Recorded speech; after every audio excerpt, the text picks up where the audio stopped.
Okay, so this is going to be the first lesson to the book, The Orphan of Ellis Island. We're going to start reading this book in U.S. history. It talks a lot about immigrants coming to the United States, but is a fictional story, but is based off of actual historical events. Okay, so in your binder, you're going to flip to the page. You've got your notes, and then you got the Chapter 5 assignments, and then the Chapter 5 quiz.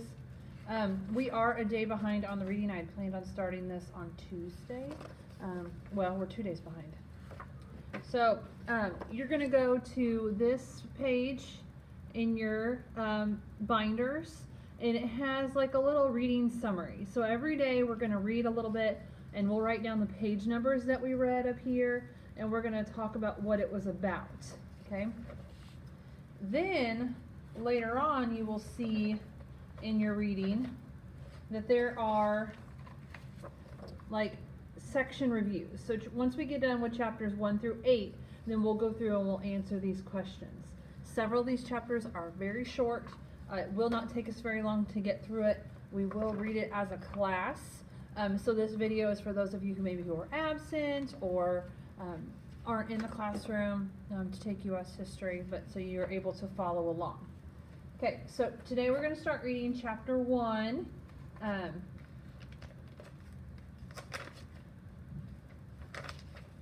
the Orphan of Ellis Island. So, chapter 1. Okay. All right. So, we could go ahead and write down on our page that we started reading at page 1. Okay, and we don't know where we're going to stop. We're going to do as much as we can this class period, and then we'll fill in what happened today and what you think will happen in the next reading. Okay, so I'm going to read aloud. You can follow along in your books. Welcome to Ellis Island, the ranger from the National Park Service said to his group of 5th graders standing before her. This museum is dedicated to the millions of immigrants who pass through these buildings on their way to becoming American citizens. There was one 5th grader, however, who was not thinking about the buildings or the millions of immigrants who passed through them. This 5th grader was thinking about his feet. If they would only stop growing, Dominic Cantori thought. He stared down at his toes, which were painfully squeezed into a pair of old sneakers. Then he looked around him at all the sneakers on his classmates' feet. Some looked as if they had never been worn before. Dominic sighed. He longed to have a new, fashionable pair of sneakers, a pair that fit, but he knew it wasn't going to happen anytime soon. Having new, fashionable sneakers and keeping up with Dominic's quickly growing feet was almost impossible as long as he lived with one foster family after another. His feet had grown so much in the past few weeks that he was unable to tie his laces, and he finally just pulled them out. Whenever he could, when no one was watching, he would slip his feet out of the tight sneakers so that his cramped toes could unbend. He checked now to see that no one was looking, and as the ranger talked on, Dominic slightly worked his left heel out of his sneaker. As we search our family trees, many of us can find relatives who came through Ellis Island as immigrants, the ranger continued. Dominic stood for a moment, wiggling his free toes within his sock, wondering about his family tree. What would it look like? He imagined a little twig with one tiny leaf hanging from it. On the leaf was his name, and that was it. Okay, so what do we know about Dominic so far?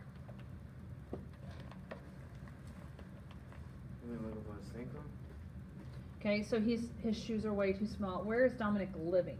He has big feet. Does he live with his mom and dad? His family. He lives with a foster family. Okay, so he's in foster care. So, and it says he's gone from one foster family to another. So he's lived with multiple people, multiple foster families. Does he know much about his family? No, and we gathered that because he imagined his family tree looking like a twig with one tiny leaf hanging from it. When people talk about their family trees, they talk about who they're related to. Okay, so your family tree might have like your grandparents, then off of it would be your parents, one of your parents, and then their siblings, and then you would be hanging off from your parent. Okay, people research their ancestry. So after we get done with this, we're going to do an ancestry project where we'll talk about how where your family is from, or kind of who you're related to. Okay. All right, I'm at the bottom of page 2. Dominic had never known his family. His parents had both died when he was a baby. He had no sisters or brothers. There were no grandmothers, grandfathers, aunts, or uncles. The state had tried to locate any living relatives, but none could be found. Dominic had become a ward of the state, and no one had come to claim him. Now he was living with his third foster family this year in Brooklyn, New York. You know what it means to be a ward of the state? So when you have no family members, a friend of mine adopted a little girl where her mother could not take care of her for whatever reason and left her at the hospital. And so she became a ward of the state. So when a person is a ward of the state, usually they're placed with a foster family until hopefully they're adopted, or something like that. So that's what it means to be a ward of the state. Besides a few possessions that fit into 3 suitcases, the most important thing that Dominic owned was a gold key that hung from a chain around his neck. You could see that the key was very old. It had been with his mother's belongings when she died. It's not real gold, a kid in one of his classes had pointed out, but that didn't matter to Dominic. What mattered were the initials, SC, scratched on the key. Dominic loved to rub his fingers over them. Sal Cantori had been his father's name, and he was certain the key must have belonged to him. The key's history, like Dominic's, was a mystery. He had no idea what it meant to open, but it was the only thing left from his family. Something he could touch, something solid. It was his lucky key, and he wore it always on a chain around his neck. But Dominic wasn't sure just how much his lucky key was working.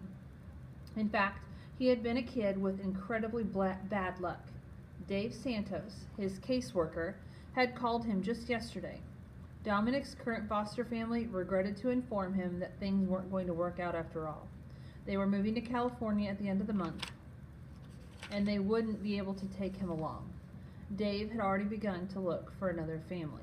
Dave is like his Mr. Douglas, like his social worker. Dominic had not been surprised. He had grown accustomed to things not working out. Even so, the old fear of being abandoned and of having to move in with strangers left his stomach in knots. Once again, Dominic was haunted with the familiar questions. What would these new people be like? Where would he sleep? Who would he turn to if something went wrong? And how long would he stay there before he was able to pack his things and move on? Dominic had been with so many families that he had developed a game to help him still the fear of having to fit into yet another new place with strange people, strange noises, and strange smells. He would lie in his bed at night, whichever bed in whichever apartment, and as he lay there, he would twist his gold key on his chain and imagine a perfect family, his dream family. In this family, there was always a mother and a father, and he would call them Mom and Dad. There would be a refrigerator and cupboards that were always filled with pizza and marshmallows and potato chips, and he could have it any time he wanted. There would be warm homemade brownies on the kitchen table when he came home from school. And best of all, in his dream family, there would be brothers to play with and lots of pets to care for. Sometimes he imagined a sheepdog, and other times he imagined a parrot or a monkey. In real life, Dominic was not allowed to have any pets, because, as his caseworker explained, he never knew if the families he stayed with would allow one. Unlike in real life, things were perfect in his dream family, and it was this dream family that saw him through the many scary moves and the many long and lonely nights spent under bedspreads that smelled of other people's houses. Dominic had been in many different schools in Brooklyn and in the Bronx. He had only been at his present school for 3 days when his new teacher, Mr. Howard, had told them that all the 5th grade classes would be going to a trip to Ellis Island the following Monday. That had been perfect timing. Dominic loved class trips. He always hoped that each new trip was going to be his best ever. The soft cadence of the ranger's voice drifted back to him. Many of you may discover your family history right here at Ellis Island Museum. But Dominic knew that he wouldn't be one of the many. This is so boring. I wish we could get back on the boat, he heard someone whisper. Dominic looked in front of him, where a red-headed boy wearing fancy new sneakers whispered to another boy with bristly blonde hair. Dominic knew they were best friends, and he also knew the red-haired boy's name was Justin. He watched as Justin leaned over and burped in his friend's ear. Dominic felt envious as he watched them. He wished that he had a friend who would lean over and burp in his ear. And as Dominic imagined himself with such a friend, he giggled out loud. A boy next to him whispered, "What's so funny?" Immediately, Dominic's smile vanished, and he lowered his eyes to the floor to avoid the boy's gaze. The boy shrugged his shoulders and looked away. Dominic bit down on his lower lip. How he wished he could share his funny thoughts and laugh with someone, but he just didn't know how. Talking to new kids was always hard for him, and new kids were the only kids he had ever seemed to meet. Dominic hadn't spoken to anyone except the teacher since he arrived. It was the same in every school. He always hoped that he would make a friend, but he never had. He was painfully shy and was never the one to begin a friendship. And by the time the kids in his class got to know him, Dominic was yanked out of that school and sent off to another. Okay, so what do we know about Dominic so far? He's a foster kid. He's a foster kid. Does he have any friends? No? Okay, how come he doesn't have any friends? Why don't he got a redhead boy? Well, there's a redheaded boy who named Justin, and he's friends with the blonde-haired boy. But Dominic isn't friends with them. They're friends. They're like best friends, and he's watching them. Oh. And so Dominic said that he doesn't have any friends because he's constantly getting moved from school to school. If this is his third foster family this year, then he's not going to be there long enough to get to know anybody well enough to consider them a friend. Okay. So we are at the top of page 7.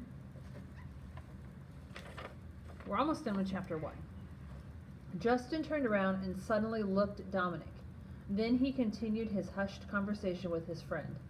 Dominic heard their muffled laughter, and he wondered if the kids were laughing at him. He was used to people making fun of the new kid, and Dave always told him kids did that because they were uncomfortable themselves. "I know it's hard," Dave often said, "but you've got to let yourself get past the new kid thing. Just be yourself and trust that people will like you." It's always sounded so easy when Dave said that, but learning to trust that people would like him was just one of the things that Dominic didn't think he'd ever be able to do. Everyone's attention was on the ranger now, as she pointed to a display. Dominic leaned forward and worked his other heel out and wiggled his toes in his sock. It was here at Ellis Island that the newly arrived immigrants were questioned and medically inspected to be sure that they could support themselves, the ranger said. Okay, remember from your notes and the review, we talked about how they were medically questioned when they came to Ellis Island. So immigrants would come over primarily from the Europe area, and they would make sure that they were healthy. So they'd look at their face, look at their skin, check their ears, their eyes, their mouth, to make sure that they were healthy. Okay. A boy standing beside Dominic leaned over to look at a display and accidentally stepped hard on Dominic's foot.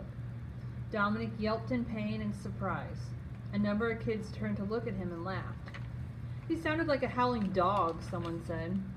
And the ranger continued to speak over the commotion. Ellis Island has been called the Island of Hope because so many people had hoped to make a new start in America. But it was also called the Island of Tears. Does anyone know why? Tears welled up in Dominic's eyes as a big hand suddenly rested on his shoulder. Maybe this wasn't going to be the best class trip after all, he thought to himself as he fingered his lucky key. Dominic turned around and looked up to see his teacher's eyes staring sternly into his. So what's happening now? What's the teacher doing? Giving him the look, right? Like, you better get it together. Because they just see the commotion, and they hear him yelling, so then they're assuming that it's Dominic's fault. Okay, chapter 2. This is not the time to be fooling around. Mr. Howard's frown suddenly turned to a look of embarrassment. Dominic could tell that the teacher had forgotten his name. "You're making it difficult for the others to pay attention," Mr. Howard finally said. Dominic tried to protest, but the teacher turned his attention back to the group. Dominic bit his lip and tried hard not to cry as the class watched him with curiosity. "Your teachers have told me that you've done research projects on your family's histories," the ranger announced in a cheerful voice. "I'd love to hear about some of them." Dominic suddenly panicked as he watched a flurry of hands go up in the air. He dug his hands into his pockets and began pulling on the little threads that had frayed from inside seams. "Why don't you take turns?" suggested the ranger. "Each of you can tell me which country your family came from. Let's start with this row first," she said, pointing to a little girl beside her. Dominic's eyes darted anxiously around the group. How on earth was he supposed to answer this?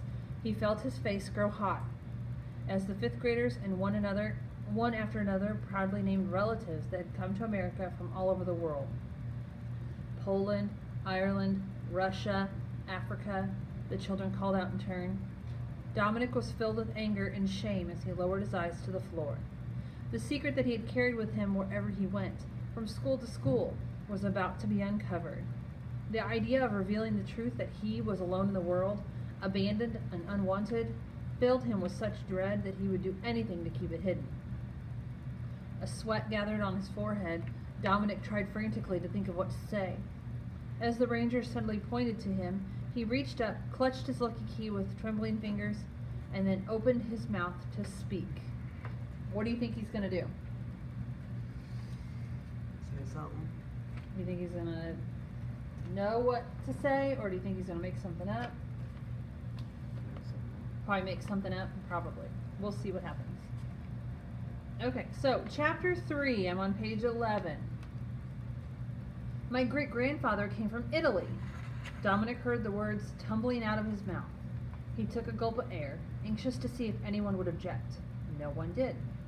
With a wave of relief, he had remembered at the last minute how one of his foster fathers thought that his name, Cantori, was Italian. But without knowing his family history, he couldn't be sure. Dominic cringed now as he caught sight of Mr. Howard's wary look. There was something in the way of his left eyebrow, and it rose into a crooked arch over his eye. Dominic filled with embarrassment as he remembered that his teacher had talked to his caseworker. Of course, Mr. Howard knew the truth about him.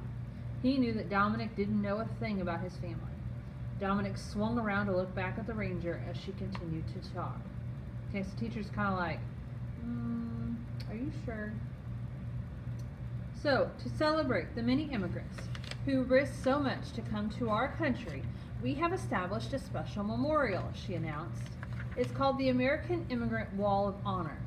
Families and friends of immigrants may have a name placed on that wall for a donation. Do any of you know any of your relatives' names on the wall?"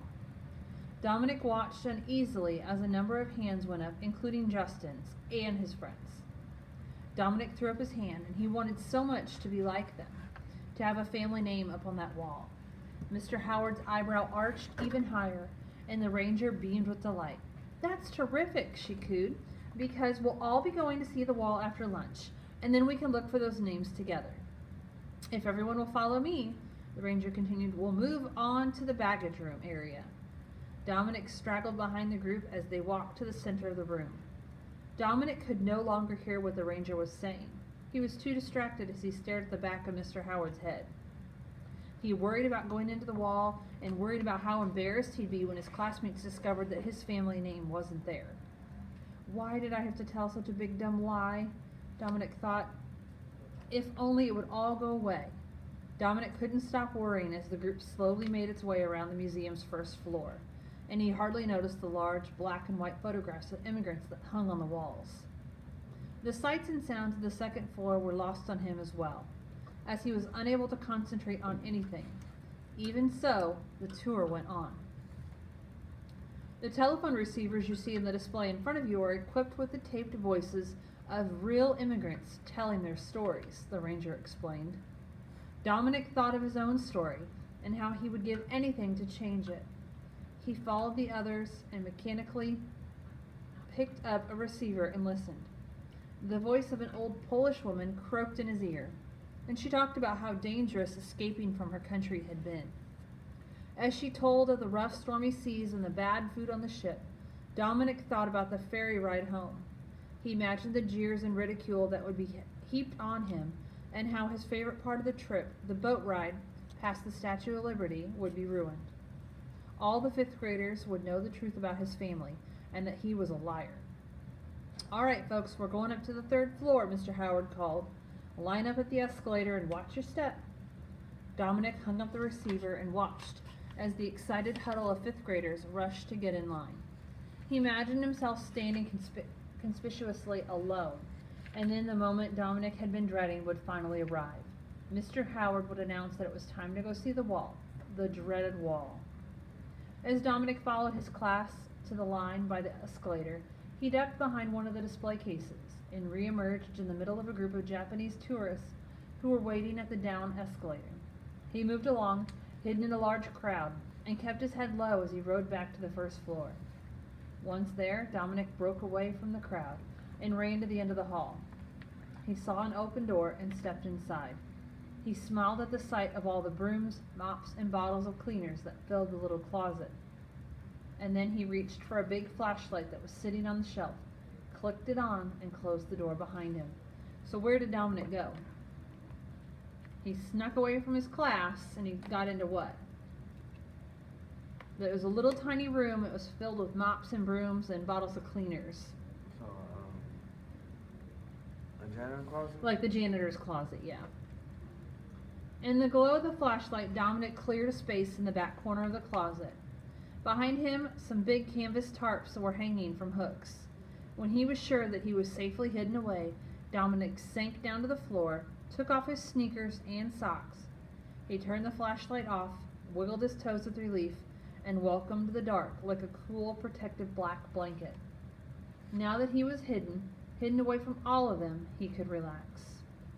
With a yawn, he laid his head back against the wall and began to wonder what he should do next, but he was too tired to think. All he knew was that he needed to get away. Dominic yawned again, and the strain of the day's excitement was suddenly catching up with him. He found himself struggling to keep his eyes open, but the temptation to give in to the drowsy feeling of sleep was too much for him. Dominic's head drooped onto his chest and his eyes closed. "I'll take a little rest," he thought, "just for a few minutes." Then he thought nothing at all. Okay, so what happened?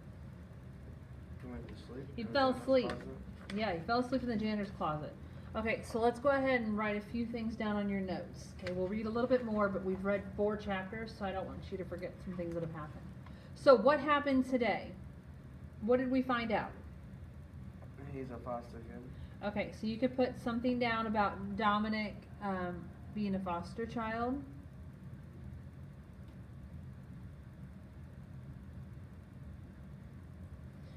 And where was Dominic placed? What city? Remember? In Brooklyn, New York. Brooklyn, New York. Okay, so I wrote on my review, Dominic is a foster kid in Brooklyn, New York, in his 3rd foster home.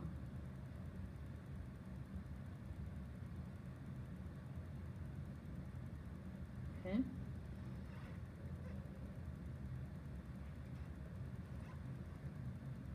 And we know that he is on a field trip. So he's on field trip. Where'd they go? To see some kind of thing with names on it. Okay. Family You remember tree. what the name of the museum was?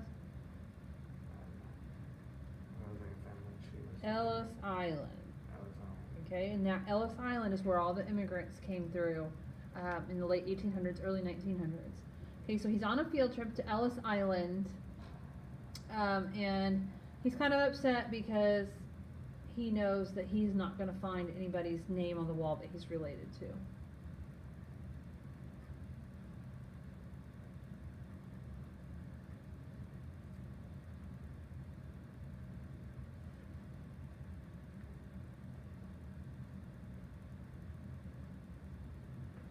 Okay, and then what does he do? Does he snuck away and Went to go sleep. okay, so he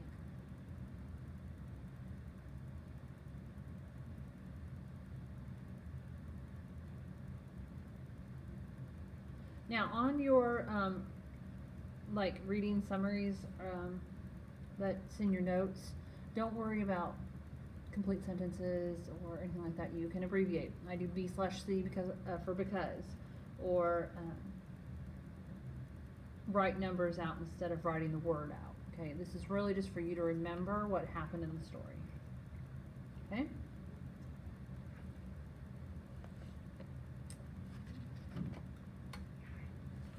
All right, let's see if we can get through chapter 5. I'd really like to get through 8, but I don't think we're going to get that far. Okay, chapter 4, page 16. His neck ached. That was the first thing Dominic noticed when he awoke. He lifted his head from his chest, and that's what he noticed the second thing, the darkness. Where am I, he wondered. He stretched out one leg and was startled by a loud bang, and his bare foot knocked against a bucket. The noise and strong odor of disinfectant suddenly brought the memory of the whole dreadful day rushing back to him. Dominic reached down into his lap and turned on the flashlight. I wonder if they've gone to the wall yet, he whispered, poking his head out from behind the tarp. He pictured his classmates' accusing faces as they searched for his great-grandfather's name, a name he was certain they'd never find. Can't go back with them, and I can't go back to that school, he said grimly in the glow of the flashlight. Dominic wondered what he ought to do next. Then he thought of Dave Santos, his caseworker. Dave had promised to find him a new family. Maybe Dave could find him one today. And a new school to go with it, he thought. All I have to do is call Dave. Dominic decided that he remembered he only had his lucky Indian head nickel in his pocket, which wasn't enough money for the phone. Okay, this book is a little old because there were payphones, and you guys probably don't even know payphones, anything about payphones. So you used to have to put money in a phone, and you could call somebody, and you had to actually remember their phone number. Crazy, right? That's all right, Dominic said to himself with a shrug. I don't need Dave anyway. I can hop a ferry. His face brightened at this notion, although he didn't take the time to think past what he would do after the ferry ride. It was enough to have to plan that took him that far. He stood up and made his way across the closet. That's funny, he thought as he opened the door. Crap, it's so dark. He pushed it open a little further, and the bright lights that had been there before had been dimmed. Dominic stepped out of the closet and into the museum. He flicked on the flashlight and took a step to the right. Flashing his light across the huge exhibit hall, he recognized the silver escalators, gleaming in the darkness, and they sat silently, neither moving up nor down. Where had all the people gone? So what do you think happened? He fell asleep and he woke up and Left. everybody left. It was probably closed. Okay, so let's see. What's going on? Dominic thought nervously, taking a few steps forward. By the time he reached the darkened display cases, Dominic's nervousness had turned to fear. There was definitely something wrong, something dreadfully wrong. It was all too still, too quiet. Where was everyone, and what had happened to the lights? Using his flashlight to guide him, Dominic found his way to the entrance doors. He had tried the handles, but they were locked. He pressed his face against the glass. To his astonishment, he saw lights twinkling in the distance as boats bobbed up and down over the black waters of the harbor. Oh no, Dominic gasped when he realized it was night. He pushed against the heavy door, but it wouldn't budge. He tried opening all the doors again, but they were locked fast. I must have slept for hours, he thought. Help, he shouted to the top of his lungs, hoping someone would hear, but his shout only echoed in the eerie stillness. As he bounced his flashlight's beam from one wall to the next, Dominic thought about his classmates and Mr. Howard, his teacher. Had they gone back to school without him? Hadn't anyone missed him? Whether anyone missed him or not, it didn't matter much now. Dominic realized what mattered was that it was dark, and he was all alone, and hungry, and trapped in this museum until morning. What am I supposed to do here all night, he thought. Is anybody here? He called out, There's got to be somebody else here. Hey, he shouted, can you hear me? Help! As he made his way across the room, his shouts for help became more and more desperate. He called on anybody he could think of to help. Hey, Mr. Night Watchman, help! Hey, Dave, help! Hey, Mr. Howard, help! Hey, Mr. President, help! Hey, anybody, help! And finally, when he was sure there was no one around who could hear him, Dominic cried aloud, I'm scared. I'm really scared. Okay, so what do you think is going to happen next?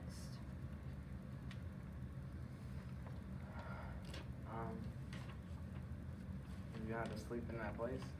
He what? He's gonna have to sleep in that place. He's going to have to sleep at the museum? Yeah. Okay. We'll find out. Let's do chapter 5. It's page 20. After trying everything he could think of to get out of the museum, Dominic walked up the still escalator steps to the second floor. He shone his light up to a huge black and white photograph of an immigrant family that hung on the wall. Dominic stopped to read the words below it. An Irish family arriving at Ellis Island, 1911, was all the caption said. Dominic studied the picture. There was a mother and a father and 9 children, he counted. To his surprise, he realized that they were all boys. At least 8 of them were. He wasn't sure about the baby in the mother's arms. Even so, 8 brothers. He whistled aloud. Dominic had always dreamed of having a brother, but having 8 would be like winning the lottery. He stared up at the photograph and imagined himself standing in a long line of fair-haired boys. Ooh, excuse me. Soon, Dominic walked from photo to photo, trying on one family after another. He saw himself surrounded with these Chinese brothers and sisters in one picture, leaning against a tall Russian father in another, and the arms of a smiling gypsy mother in yet another. He spent a long time roaming the hallways and rooms, seeking out faces, imagining himself happily fitting in, a single spoke in a large wheel of a real family. His favorite picture was the picture of an Italian family. There was a boy with a cap on his head and a sack over his shoulder. Beside the boy stood a little girl and a mother with a baby in her arms. Dominic thought the boy looked like him with his dark hair and eyes.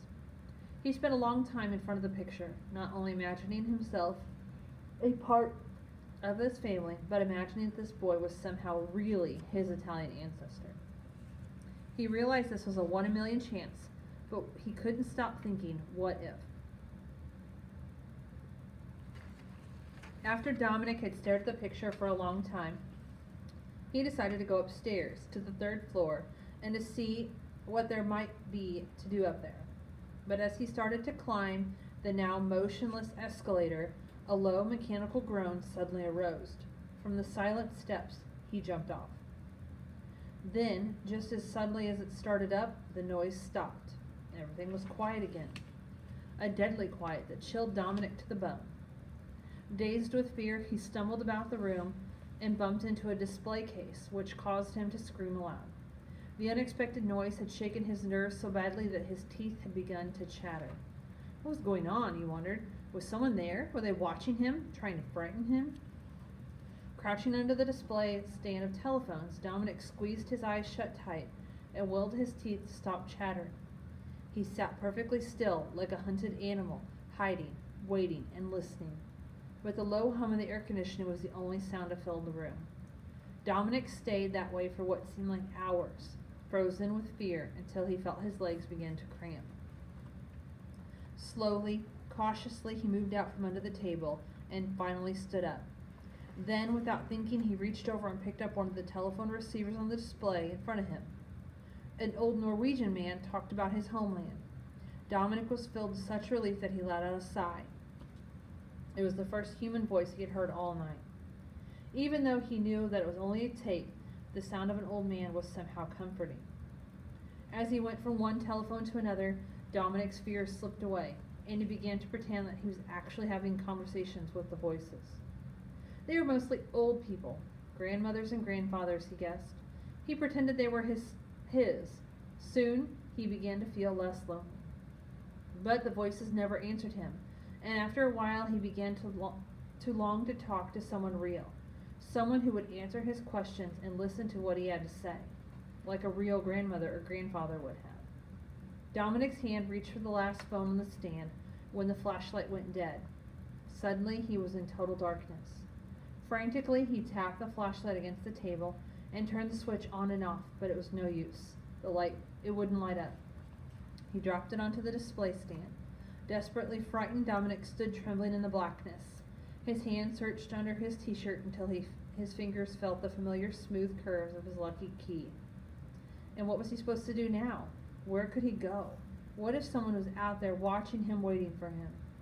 Dominic reached back down for the useless flashlight, thinking to carry it as a weapon if he had to. But his hand fell over the phone receiver instead. It was the last phone on the stand, the one he was about to pick up before the flashlight went dead. He brought the receiver to his ear, and a kindly old voice began to speak. "I came to America when I was a boy of 11 years old. I'm all alone," Dominic blurted out, "and nobody cares. Nobody even came to look for me. In Italy, we had very little, yet we had so much." "I don't know what to do." Dominic's voice was choked with sobs. "The flashlight is broken. It's so dark, and I'm afraid. My brothers and I all shared one pair of shoes. We had to take turns wearing them. Mr. Howard forgot me, and maybe my foster family forgot me too. In Italy, we had a goat." "Oh, please, it's so dark. I'm so afraid," Dominic pleaded. "Please listen to me." There was a long pause at the other end. Then, as he stood all alone in the darkness, Dominic Cantori heard an old voice whisper, "Yes, little one, I'm listening." Woo! Okay, so I want you to make a prediction. What do you think is going to happen in chapter 6? Okay, you need to provide one piece of text from today's reading to support your prediction. So if you want to talk about the phone receivers, because that's where we left off. Okay, he was listening to a recording, and then all of a sudden it goes, "Yes, little one, I'm listening." Okay, in the bottom part here, I want you to predict what you think is going to happen, and you have to give me one piece of evidence from what we've read so far to back up your claim. Okay, at the top we finished reading at page 24.